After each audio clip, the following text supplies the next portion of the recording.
আসলে যারা ভালো ভালো ছবি আঁকে তারা এত ডিটেলস করেন। দেখুন কেমনে কেমনে কেমনে জানি কি সুন্দর করে আঁকে ফেলায়। পাতাগুলো দিতেছি, এত ডিটেলসের দরকার নাই, পাতা একভাবে হইলেই হয়।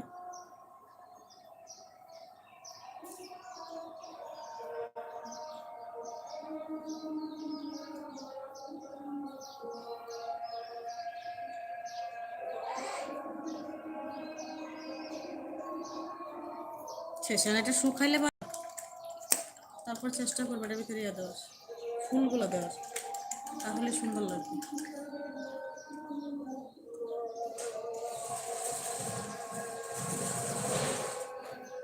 আর এই কষ্টিটা দেওয়ার পর তুলা অনেক কঠিন মনে হয় অনেকের, একটু এমনি তেরসা করে টান দিলেই হয়, যে সুন্দর করে উঠে গেছে।